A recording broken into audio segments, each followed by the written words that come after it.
प्रिय विद्यार्थियों नमस्कार। तो कैसे चल रही है आप लोगों की तैयारी? मेरा विश्वास आपकी तैयारी बहुत अच्छी चल रही होगी। यदि आप वीडियो नियमित देखते आ रहे हैं, किसी वीडियो को बीच में छोड़ना नहीं है, किसी भी क्लास को छोड़ना नहीं है, क्योंकि किसी भी क्लास को यदि बीच में छोड़ेंगे तो फिर आगे के पार्ट्स हैं वो अपने को समझ में नहीं आएंगे। ठीक है, तो अपने आगे से आगे पीछे के जो वीडियोज़ हैं उनको देखते हुए आगे बढ़ना है। तो चलिए आज अपने पास कक्षा 9 के विद्यार्थियों के लिए जो दूसरा अध्याय चल रहा था उसको आगे बढ़ाते हैं, जिसमें पहला सवाल दिया गया है, निम्नलिखित व्यंजकों में कौन कौन एक चर में बहुपद है और कौन कौन नहीं है, कारण के साथ अपने को उत्तर देना है। तो इसमें यदि मैं देखूँ तो सबसे पहले तो अपने को बहुपद के बारे में ये पता होना चाहिए कि बहुपद कौन से हैं और कौन से नहीं होते हैं। तो कल जो अपने पढ़ा था उसको मैं रिवाइज करवा देता हूँ। बहुपद के लिए सबसे मुख्य पहचान अपनी ये है कि उसमें जो चर है उसकी घात है वो पूर्ण संख्या होनी चाहिए। चर की घात है वो पूर्ण संख्या होनी चाहिए, ये तो एक बहुपद की पहचान है। अब इसमें एक शब्द और भी डाला है इन्होंने, ये कह रहे एक चर में, तो अपने को ये भी पता होना चाहिए कि बहुपद में चर कितने हैं। तो चलिए इन सवालों को यदि अपने देखते हैं तो सबसे पहले तो चरों की बात करते हैं कि बहुपद में चर कितने हैं, फिर अपने बहुपद की बात करते हैं कि बहुपद है या नहीं है, यानी चर की घात है वो पूर्ण संख्या है या नहीं है, या यूं कहूँ कि धनात्मक पूर्णांक है या नहीं है। तो चलिए सबसे पहले तो मैं यहाँ लिख देता हूँ चर और यहाँ लिख देता हूँ बहुपद है या नहीं है, और यहाँ पर अपने डाल देते हैं कारण, क्योंकि इसने कहा है कारण भी अपने को बताना है। ठीक है, तो चलिए सबसे पहले यदि देखूँ तो इसमें चर आपको क्या दिखाई दे रहा है, पहले में 4x² + 3x + 7। इसमें चर वे राशि है जिसका मान अपने को ज्ञात नहीं होता है, दी गई शर्त पर निर्भर करते हैं, जिसको अपने XYZ PQR इंग्लिश के छोटे जो अक्षर हैं उनसे अपने लेते हैं। तो बच्चों यदि इसमें देखूँ तो चर मेरे को x दिखाई दे रहा है, तो यहाँ पर मैंने लिख दिया चर है वो x है। ठीक है, और यहाँ पर यदि अपने मैं लिखूँ कि बहुपद है या नहीं है, तो अब अपने को ये देखना है x की घात। चर अपने को पता लगे x है, इसमें x की घात है वो धनात्मक पूर्णांक यानी पूर्ण संख्या है या नहीं है। तो देखिए x की घात पूर्ण संख्या है, x की घात पूर्ण संख्या है, तो ये बहुपद है, बहुपद है। अब इसका कारण कि चर की घात है, चर की घात पूर्ण संख्या है, ये कारण है। ठीक है, और अगला सवाल यदि लूँ कि y² + √2, इसमें यदि मैं चर देखूँ तो बच्चों y है इसमें चर, तो यहाँ पर अब मेरे पास चर आ गया y। तो अब अपने को ये देखना है ये बहुपद है या नहीं है, तो y की घात अपने को देखनी है। y की घात है वो पूर्ण संख्या होनी चाहिए। तो यदि मैं इसमें y की घात देखूँ तो मेरे पास 2 है, y की घात 2 एक पूर्ण संख्या है, तो अपने कह सकते हैं ये बहुपद है, तो ये बहुपद है अपने पास। और यदि इसका कारण अपने को देखना है ये क्यों है, तो चर की घात है वो पूर्ण संख्या है, तो चर की घात पूर्ण संख्या है, ये इसका कारण हो गया। इसी तरह यदि मैं तीसरा सवाल इसमें लेता हूं तो मेरे पास है कि 3√t + t√2। इसमें सबसे पहले तो अपने को ये देखना है व्यंजक में कि चर क्या है, तो यहां पर चर है मेरे पास t। अब अपनी पहचान ये है कि बहुपद कब होता है, जब चर की घात है वो पूर्ण संख्या हो तो ये बहुपद होता है। तो यहां पर यदि मैं देखूं तो t की घात है वो रूट दे रखी है, रूट का मतलब आधी घात है, तो आधी घात एक पूर्ण संख्या नहीं होती है बच्चों, तो ये बहुपद नहीं है। t की घात पूर्ण संख्या नहीं है, ये इसका कारण हो गया बच्चों। इस तरह से हर एक सवाल में अपने को देखना है। यदि यहां देखूं मैं तो इसमें चर y है, चर y है, और यहाँ पर यदि मैं देखूँ तो ये देखिए y, और इस y को मैं यदि ऊपर लेके आऊँगा तो बच्चों मैं इसको ऐसे भी लिख सकता हूँ y + 2y की घात -1, क्योंकि इस y को मैं यदि ऊपर लेके आऊँगा तो इसकी घात माइनस में हो जाएगी। अपने घातांक नियम में पढ़ रखा है कि जब अंश से हर में लेके जाएं किसी चर को, या अंश से हर में या हर से अंश में लेके आएँ, तो उसका चिन्ह वो परिवर्तन हो जाता है। तो यही हुआ है यहाँ पर। अब देखिए क्या -1 पूर्ण संख्या है, -1 पूर्ण संख्या है, -1 पूर्ण संख्या नहीं है, तो अपने कह सकते हैं ये बहुपद नहीं है, बहुपद नहीं है। कारण कि y की घात -1 पूर्ण संख्या नहीं है, और यहाँ भी यदि अपने डालना चाहें तो इसमें 1/2 घात है, ये भी अपने लिख सकते हैं कि t की घात 1/2 है, वो पूर्ण संख्या नहीं है। ठीक है, इस तरह से। और यहाँ यदि देखूँ तो बच्चों इसमें 3 चर हैं, कौन कौन से, x, y और t। अब अपने को देखना है ये बहुपद है या नहीं है, तो x, y, t तीनों के लिए आपको देखना पड़ेगा कि तीनों की घात वो पूर्ण संख्या होनी चाहिए। तो देखिए 10 भी पूर्ण है, 3 भी पूर्ण है, 50 भी पूर्ण संख्या है, तो ये बहुपद है, बहुपद है। चरों की घात पूर्ण संख्या है, इस तरह से अपने लिख देंगे। तो यहाँ पर भी मैं लिख दूँ पूरा, बहुपद है, बहुपद है, बहुपद नहीं है। अब देखिए आगे ये इसने लिखा है एक चर में कौन कौन सी है, तो ये एक चर में है, ये भी एक चर में है, ये भी एक चर में है, ये भी एक चर में है, ये 3 चर में है। तो अब अपने जो आंसर आएंगे वो आ रहे हैं एक चर में बहुपद होने चाहिए। तो एक चर में ये देखो ये बहुपद है, एक चर में ये भी बहुपद है, और बस 2 ही है इसमें। एक चर में जो बहुपद है वो 2 ही है अपने पास। ये भी एक चर में बहुपद नहीं है, ये 3 चर में बहुपद है। बहुपद तो है परंतु 3 चर का बहुपद है, ये 2 है वो एक चर के बहुपद है। तो इस तरह से अपने को बताना था। चलिए अगला सवाल लेते हैं। तो इस तरह बहुपद के बारे में बिल्कुल सामान्य जानकारी जो आपको लास्ट वीडियोस में जो दी गई थी उससे संबंधित ये सवाल दिए गए हैं और बिल्कुल ही आसान सवाल हैं। चलिए अगला सवाल लेता हूं मैं। अगला सवाल है मेरे पास, निम्नलिखित में से प्रत्येक में x स्क्वायर का गुणांक लिखना है।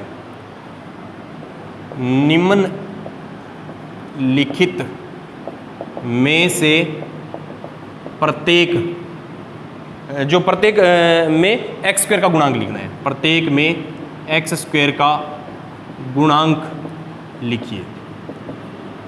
तो कहने का मतलब x स्क्वायर के गुणा में क्या है वो अपने को बताना है। तो पहला सवाल दिया गया है 2 + x स्क्वायर, ठीक है, और प्लस x, ये आ गया। इसी तरह दूसरा यदि मैं देखूं इसी का पार्ट्स तो वो दिया गया है 2 - x स्क्वायर प्लस x³। तीसरा यदि बच्चों मैं देखूं इसमें तो मेरे पास दिया गया है π/2 x स्क्वायर प्लस x। इसी तरह यदि लास्ट देखूं मैं बच्चों तो इसमें दिया गया है √2x - 1। इस तरह का ये दिया गया। तो इसमें x स्क्वायर का गुणांक बताना है, तो यहाँ लिख देता हूँ मैं x स्क्वायर का गुणांक। तो बच्चों आपको ये देखना है x स्क्वायर के गुणा में क्या है। तो यहाँ देखिए x स्क्वायर है, इसके गुणा में तो जब भी किसी भी चर के गुणा में आपको कोई राशि दिखाई नहीं देती है तो वहाँ पर 1 गुणा में होता है। तो क्योंकि 1 जब किसी राशि के गुणा में तभी उस राशि का अस्तित्व है, तो इसके गुणा में आ गया x स्क्वायर का गुणांक 1। यहाँ पर x स्क्वायर का गुणांक, ये x स्क्वायर का गुणांक यहाँ तो 1 था, यहाँ पर -1 है। यहाँ पर x स्क्वायर का गुणांक यदि मैं देखूँ x स्क्वायर के गुणा में क्या है तो π/2 है। और यहाँ देखो x स्क्वायर के गुणा, x स्क्वायर का पद ही नहीं है, तो इसका मतलब ऐसे हो सकता है, फिर ये यूं हो गया होगा 0 गुणा में x स्क्वायर, तभी तो ये 0 आया है, पूरा ये पद खत्म हो गया, तो x स्क्वायर के गुणा में है 0। इस तरह से अपने x स्क्वायर का गुणांक है वो ज्ञात कर सकते हैं। चलिए अगला सवाल लेता हूँ।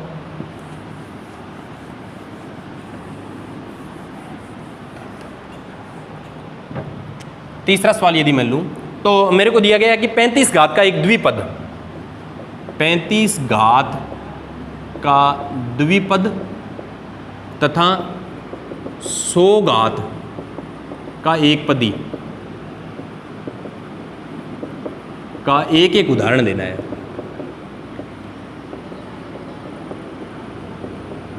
ये सवाल है।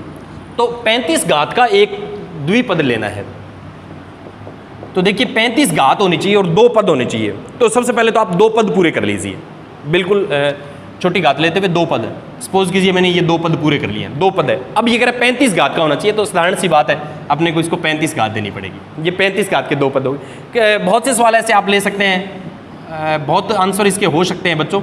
ये मान लीजिए इस तरह से है, अब मैं इसकी 35 घात दे दूँ। अब मेरे को पता है 35 से छोटी घात कुछ भी दे सकता हूँ, क्योंकि किसी बहुपद की जो घात होती है वो अधिकतम घात के रूप में देखी जाती है। तो 35 ही देखा जाना है, इसको मैं 10 दे दूंगा, कोई फर्क नहीं पड़ता। तो अपने को तो एक उदाहरण देना है, अपने ऐसे हजारों उदाहरण दे सकते हैं। मान लीजिए मैं इस तरह से लिख दूं, ये भी 35 घात का द्विपद है, 2 पद है इसमें, घात मैक्सिमम घात 35 है, गुणांकों का तो इसमें कोई रोल ही नहीं है घात के रूप में यदि इसको देखें।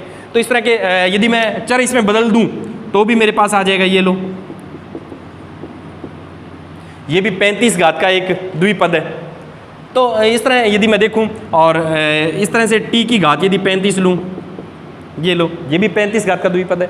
तो ऐसे बच्चों अपने बहुत से उदाहरण दे सकते हैं इसके, इसने एक ही कहा है तो आप एक उदाहरण। 100 घात का एक पद, 100 घात का एक ही पद होना चाहिए, तो ये लो बच्चों 100 घात का एक पद है कि नहीं है। इस तरह से भी आप लिख सकते हैं इसको, 100 घात का एक पद। इस तरह से भी आप लिख सकते हैं बच्चों इसको, जैसे गुणांक बदल दिया तो भी घात 100 रखनी है, बस पद 1 रखना है, बाकी गुणांक कुछ भी लगाओ कोई फर्क नहीं पड़ता उससे। तो मैंने गुणांक है वो बदलता रहा, तो ये तो आंसर आ गया 100 घात का एक पदी। इसके ऊपर अपने लिख देंगे 35 घात का द्विपदी। ये तो है 35 घात का द्विपदी, और ये है 100 घात का एक पदी। इस तरह से अपने इसको हल कर लेंगे। तो चलिए आगे बढ़ते हैं। बहुत ही अच्छे सवाल हैं बहुपद के बारे में, और बिल्कुल ये तो सामान्य जानकारी चल रही है। यहाँ से यदि अपने इसको ढंग से देखेंगे तो आगे की क्लास में अपने को बिल्कुल आसानी से ये समझ में आ जाएंगे इससे संबंधित सवाल। निम्नलिखित बहुपदों में से प्रत्येक बहुपद की घात अपने को लिखनी है। निम्नलिखित बहुपदों में प्रत्येक बहुपद की घात लिखिए, ये सवाल दिया गया है बच्चों। चलिए इसके बारे में तो बहुत अच्छी समझ अपने पहले से बना चुके हैं घात के बारे में, तो है ना। तो चलिए 5x² plus 4x 5x³ plus 4x² plus 7x, 5x³ plus 4x² plus अपने पास आ जाएगा 7x। ये तो पहला सवाल है, ठीक है बच्चों। दूसरा यदि मैं देखूं इसमें तो मेरे पास है 4 - y², तो ये हो गया 4 - y²। और यदि मैं तीसरा पार्ट इसमें देखूं तो मेरे पास है 5t - √7, 5t - √7। और यदि चौथा पार्ट से बच्चों मैं इसमें देखूं तो मेरे पास दिया हुआ है 3। अब इसकी घात लिखनी है। तो चर की अधिकतम घात, देखिए इसमें चर की अधिकतम घात कितनी है। चर की अधिकतम घात यहाँ पर 3, 2, 1, तो इसका मतलब 3 घात का बहुपद है। चर की अधिकतम घात 2 है। चर की अधिकतम घात किसी भी चर के ऊपर घात नहीं होती तो एक घात के रूप में देखते हैं। तो t की घात 1 हो गई है, तो 1 घात का। यहाँ पे देखिए मैंने आपको बताया था शून्य के अलावा सभी अचर पद हैं वो शून्य के अलावा सभी जो अचर पद हैं वो शून्य घात के बहुपद होते हैं। तो इस बहुपद की घात है वो 0 है। तो इस तरह से आपका सवाल पूरा हुआ। चलिए अगला सवाल लेते हैं। बहुत ही अच्छे सवाल दिए गए हैं।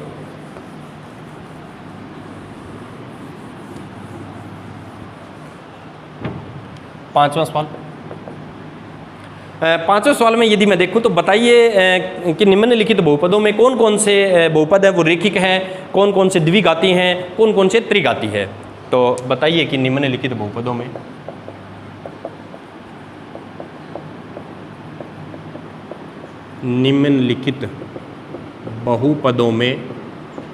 कौन कौन रेखिक, रेखिक का मतलब समझ गए होंगे कि अपने पास जो एक घात के बहुपद होते हैं वो रेखिक बहुपद होते हैं, ठीक है।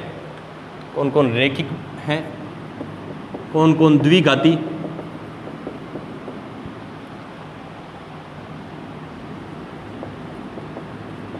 और कौन कौन त्रिघाती बहुपद है, ये सवाल है। तो हल कर इसको पहला पार्ट लेते हैं बच्चों। पहले तो सबसे पहले दिया x² + x, सेकंड लेता हूं मैं। इसमें दिया गया x - x³। थर्ड देखता हूं बच्चों, तो ये दिया गया मेरे पास y + y² + 4, और इसका यदि लास्ट पार्ट देखूं बच्चों तो मेरे पास 1 + x है। तो अपने को पता है कि जो एक घात के होते हैं वो रेखिक बहुपद होते हैं, 2 घात के द्विघाती। तो यहाँ पर वही कार्य अपने को करना है, घात लिख लेता हूँ और फिर प्रकार लिख लेता हूँ, ठीक है। तो 2 घात है तो कौन सा हुआ, द्विघाती, द्विघाती बहुपद। 2 घात का है तो अपने इसका नाम द्विघाती बहुपद देंगे। इसमें कितनी घात है बच्चों बता सकते हैं आप। इसमें चर की अधिकतम घात कितनी दिखाई दे रही है आपको, चर की अधिकतम घात है उसको बहुपद की घात कहते हैं। तो चर की अधिकतम घात 3 है, तो ये कैसा हुआ फिर, त्रिघाती। इसमें चर की अधिकतम घात कितनी दिखाई दे रही है बच्चों आपको, देखिए जरा, चर की अधिकतम घात कितनी है, 2, तो इसको क्या बोलेंगे अपने, द्विघाती।